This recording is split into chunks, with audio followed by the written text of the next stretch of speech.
예, 뭐 긴장하지 마십시오. 예, 제가 긴장하지 않습니다. 제가 처음 설교하는 거라 여러분들이 아마 긴장하실 것 같은데 뭐 잘 넘어갈 거니까요. 긴장하지 마시고 제목을 제가 그 배달의 법칙, 복은 어떻게 배달하는가 이렇게 베드로전서 3장 8절에서 17절 말씀으로 이걸 한번 살펴보려고 합니다. 먼저 말씀을 한번 저희가 같이 읽어볼 텐데요. 제가 앞에 띄워놨습니다. 3장 8절에서 17절까지 교독하겠습니다. 제가 먼저 읽을게요. 마지막으로 말하노니 너희가 다 마음을 같이하여 동정하며 형제를 사랑하며 불쌍히 여기며 겸손하며 악을 악으로 욕을 욕으로 갚지 말고 도리어 복을 빌라. 이를 위하여 너희가 부르심을 받았으니 이는 복을 이어받게 하려 하심이라. 그러므로 생명을 사랑하고 좋은 날 보기를 원하는 자는 혀를 금하여 악한 말을 그치며 그 입술로 거짓을 말하지 말고 악에서 떠나 선을 행하고 화평을 구하며 그것을 따르라. 주의 눈은 의인을 향하시고 그의 귀는 의인의 간구에 기울이시되 주의 얼굴은 악행하는 자들을 대하시느니라 하였느니라. 너희가 열심으로 선을 행하면 누가 너희를 행하리요.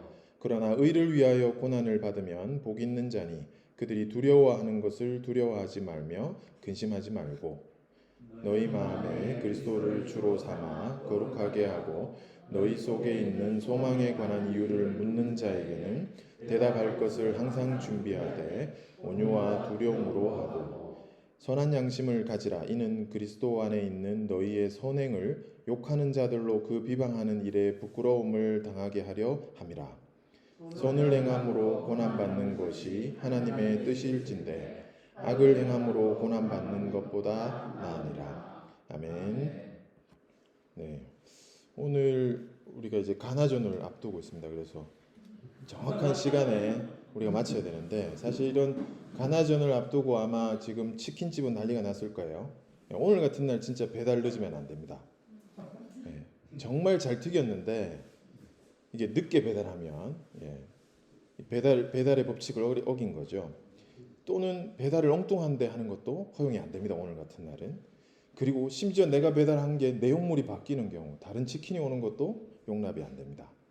저는 오늘 배달을 잘하는 것이 얼마나 중요한지 그걸 우리가 말씀 속에서 살펴보려고 합니다. 우리가 가진 복을 어떻게 배달하는지 그것을 말씀을 통해서 한번 살펴보려고 합니다. 오늘 우리가 읽은 말씀은 베드로전서 말씀인데요. 이 베드로전서는 누구에게 쓰여진 편지냐 하면 그 수신자들이 베드로전서 1장 1절에 잘 나와 있습니다.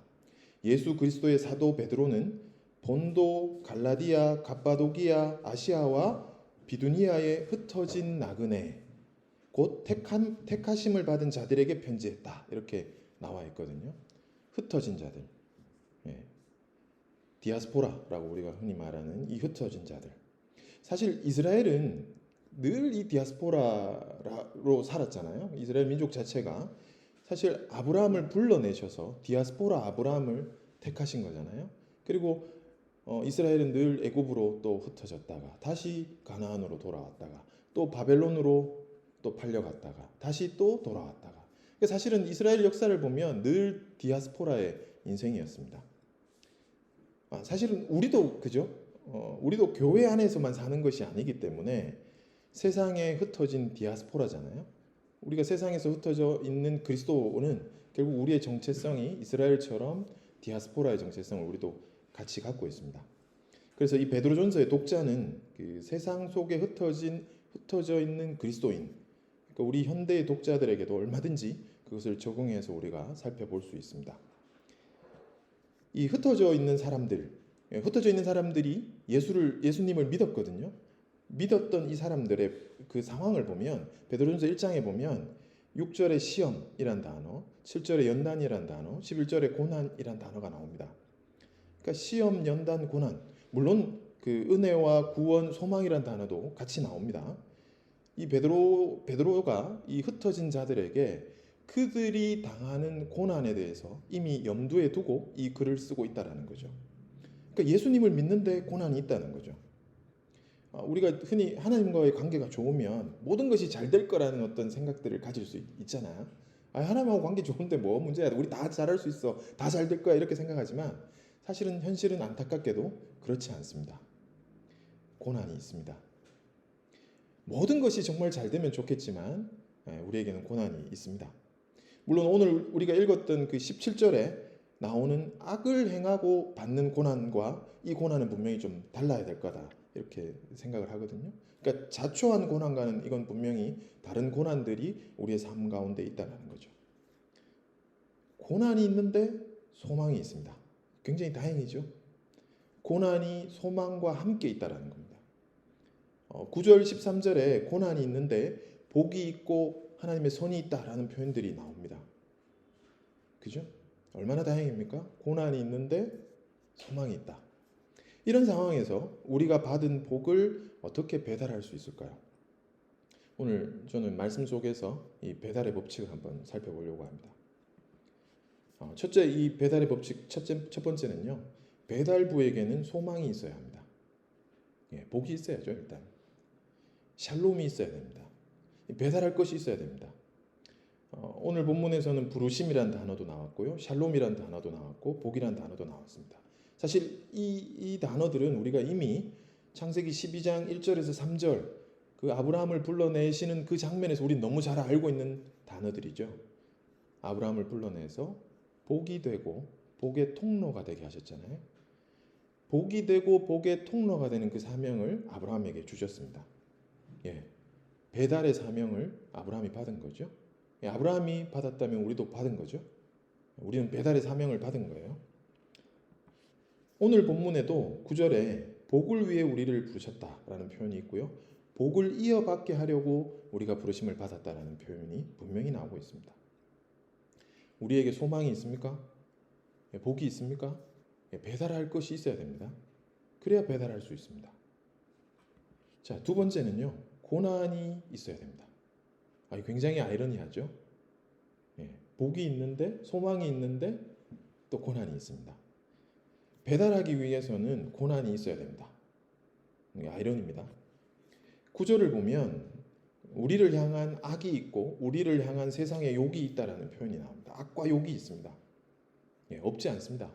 우리가 하나님을 깊이 묵상하고 하나님과의 만났고 우리가 하나님으로부터 은혜를 받고 구원을 얻었음에도 불구하고 이 세상은 우리를 악하다 욕하기도 하고 우리에게 악행을 하기도 하고 욕을 하기도 합니다.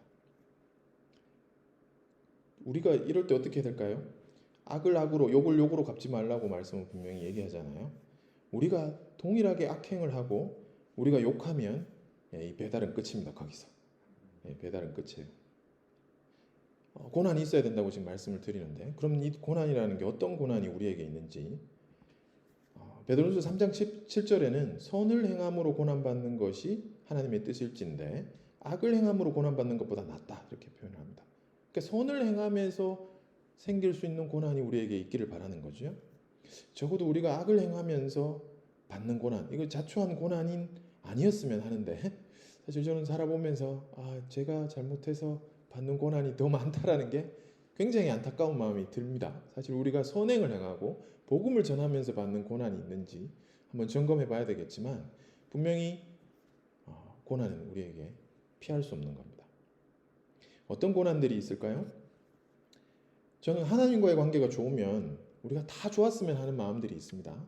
그런데 베드로전서 1장에서 3절을 보면 하나님과의 관계 회복, 그 구원에 대해서도 얘기하지만 사람 관계에 대해서 계속 얘기하고 있습니다. 결국 우리가 받는 고난들은 아무리 하나님과의 관계가 좋아도 우리가 만나는 사람들과의 관계 속에서 어려움들이 생깁니다. 이상하게 저는 그런 생각 되게 많이 했어요. 하나님과의 관계가 더 좋을 때 이상하게 사람과의 관계가 더 어렵다. 그런 생각을 많이 해본 적이 있습니다. 사람과의 관계에 고난이 분명히 옵니다. 그래서 베드로전서는요. 이 2장에서 이 세상의 어떤 권위들과 부딪히는 것들에 대해서 순복을 얘기하고요. 이 주인, 상전, 직장에서 상관에게 어떤 그 관계 속에서 우리가 순복하라고 그렇게 권면하고 있습니다. 3장에서는 또 가정에서도 우리가 순복하라고 또 교회 안에서도 순복하라고 사실 관계에 대해서 우리가 어떠해야 된다라고 베드로가 그렇게 얘기를 하고 있거든요. 잘 순복하라고 이렇게 얘기하지만 사실 이게 쉽지 않습니다. 직장에서 상전에게, 또 주인에게, 가정에서 관계적 어려움들이 있습니다. 뭐 교회 안에서도 마찬가지죠. 예. 그런데 아이러니하게도 이런 고난이 있어야 우리는 배달을 할 수 있습니다. 자, 세 번째는요. 선행이 있어야 됩니다. 배달을 위해서는 선행이 있어야 한다. 이렇게 지금 성경은 얘기하고 있습니다. 선한 양심에서 나오는 선한 행위들이 우리에게 있어야 된다. 이렇게 표현하고 있거든요. 어떤 선행이 있어야 되는가? 어떤 선행을 우리가 해야 되는가? 예. 오늘 본문의 그 앞에서 보면 1절에는 아내의 선한 행실이라는 표현들이 나오고요. 2절에는 정결한 행실. 이것도 아내의 정결한 행실입니다. 또 7절은 남편이 아내를 귀히 여기는 그런 어떤 선행을 얘기하고요. 8절에는 너희가 다 마음을 같이하였으면 동정하며 형제를 사랑하며 불쌍히 여기며 겸손하며 동정, 우정, 긍휼, 겸손이라는 선행이 기록되어 있습니다. 그리고 3장 9절에는 악을 악으로 욕을 욕으로 갚지 말고 도리어 복을 빌라. 이를 위하여 너희가 부르심을 받았으니 이는 복을 이어받게 하려 하심이라. 그들을 위해서 복을 구하는 그런 선행의 기도를 하라는 겁니다. 제가 이런 이제 선행에 우리가 여러 가지 것들이 있는데요. 그 중에서 여기 우정이란 단어가 우정도 선행인가? 그런 생각들을 해본 적이 있거든요. 근데 이번 주에 제가 읽은 책에서 이런 그 데이나 로버트라는 사람이 이런 글을 적어놨었습니다. 우정은 기독교 선교의 기초적인 실천이다. 선교를 위해서는 아마 전도나 봉사보다 글로벌 우정이 더 강렬한 자극제가 될 것이다. 제가 이거 읽고 한참 생각을 했습니다. 오히려 전도나 봉사보다 우정이라는 것이 더 선교의 기초적인 실천이다. 이렇게 표현하는 것이 진짜 맞다라는 생각이 너무 들었습니다. 이 데이나 로버트가 누구냐면요. 놀라지 마십시오. 문대원 목사님 지도교수입니다. 보스턴 신학교의 여자 교수님이시거든요. 문대원 목사님이 이제 박사학위를 이분 밑에서 이제 받았습니다. 우정이라는 것, 글로벌 우정이라는 것이 선교의 기초다. 우리 인간관계, 우리 굳이 글로벌하지 않아도 우리가 가진 인간관계 속에서 우리의 우정은요. 저는 왜 그것이 전도나 봉사보다 더 선교의 기초라고 표현할까라고 생각해 볼 때 어떤 의도를 갖지 않고 있거든요. 우리가 사실 누군가를 봉사하고 전도한다라고 할 때는 그 속에 어떤 의도성들이 들어갈 때 사실은 그걸 받아들이는 입장에서는 또 쉽지 않잖아요. 우리가 배달하는 입장에서는 우리가 그걸 이용할 수 있지만 받아들이는 입장에서는 또 쉽지 않을 수도 있다는 생각이 듭니다. 그런데 우정은 그렇지 않은 것 같아요.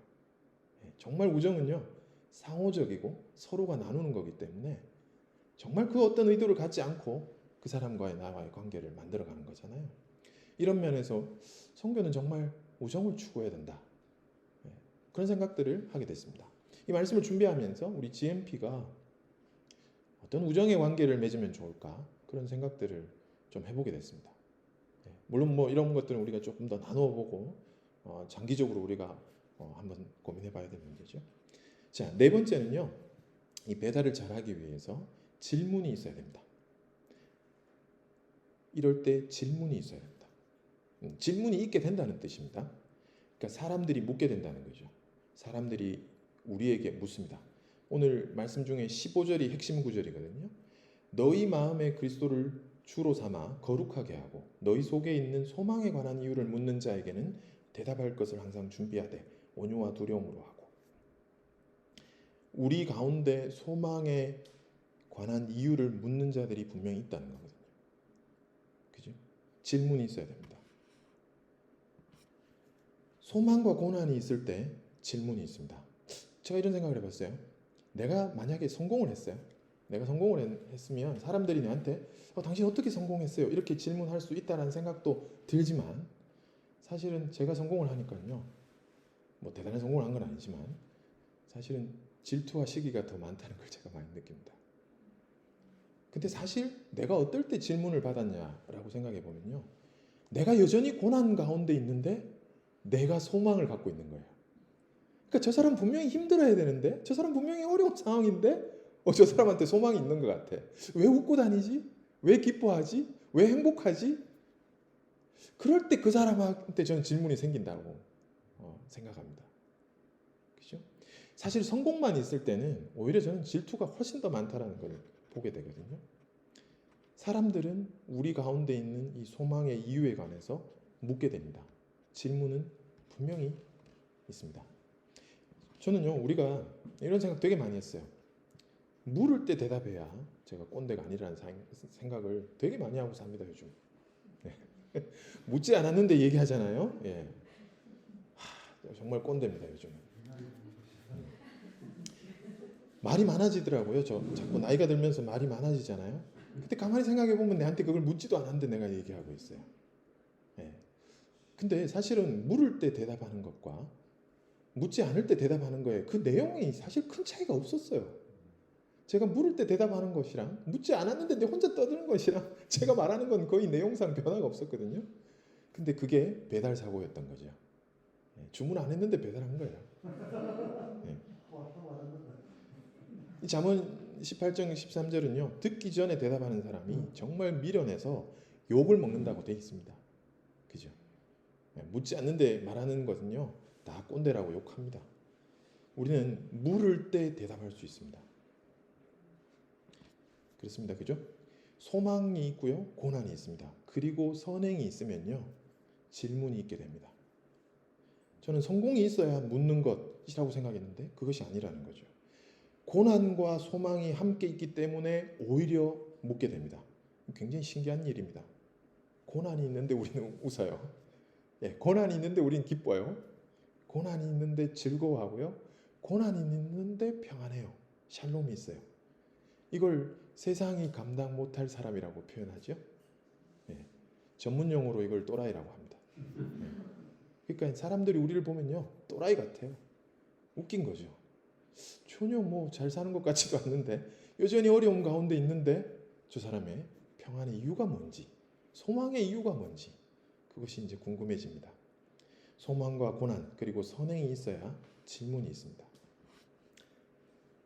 그러면 우리는 복을 배달할 수 있습니다. 이 소망이 부르심이고요. 이 소망이 복이었습니다. 그러면 우리는 이제 복을 전달할 수 있습니다. 이것이 법칙입니다. 자, 근데 그러면 이제 우리가 어떻게 배달을 하느냐, 어떻게 전하느냐 좀 더 살펴보도록 하겠습니다. 대답을 어떻게 준비할 것인가? 대답을 어떻게 준비해야 되는가? 오늘 본문 말씀에서는 온유와 두려움으로 하라고 이렇게 표현하고 있습니다. 15절에 온유와 두려움. 자, 온유가 무엇인가요? 온유는 관계에서 나오는 거죠. 온유가 있어야 관계가 지속되고 관계가 만들어집니다. 안 그러면 우린 이 온유하지 않을 때 관계가 잘 깨지잖아요. 저는 사실 이게 제가 제 약점이라는 생각 되게 많이 하거든요, 사실. 누군가를 만나면서 흥분을 많이 하죠. 이 온유가 참 지키기 저한테 어려운 얘기입니다. 근데 여기에 또 하나는 두려움이라는 게 같이 있습니다. 너희 마음에 그리스도를 주로 삼아 거룩하게 하고 너희 속에 있는 소망에 관한 이유를 묻는 자에게는 대답할 것을 항상 준비하되 온유와 두려움으로 하고. 이 두려움이란 단어가요. 이 헬라어로 포보스입니다. 포보스. 이게 이제 포비아란 단어가 여기서 나온 거죠. 근데 이걸 킹 제임스 버전에서는 fear, 두려움이라고 그대로 번역을 했거든요. 근데 이게 NIV에서는 respect라고 번역을 했어요. 그래서 제가 깜짝 놀랐어요. 정말 그런 의미가 있나? 그래서 헬라어 이제 사전을 열심히 찾아봤습니다. 예, 두 가지 의미가 동일하게 갖고 있었습니다. 여기서 말하는 두려움은요, 리스펙트하는 겁니다. 존중하는 겁니다. 우리가 뭘 존중해야 되죠? 우리가 누굴 존중해야 되죠? 우리가 하나님을 두려워하고 하나님을 경외한다라는 표현들 속에 사실은 세상을 존중하는 것도 포함되어 있습니다. 우리가 만나는 사람들을 우리가 존중하면서 우리는 다가가야 됩니다. 온유하게도 다가가야 되지만 그들을 두려워한다는 게 그들을 무서워한다는 말이 아니라 또 하나님만 무서워한다는 말이 아니라 그들을 존중함으로 그들에게 가야 된다는 거죠.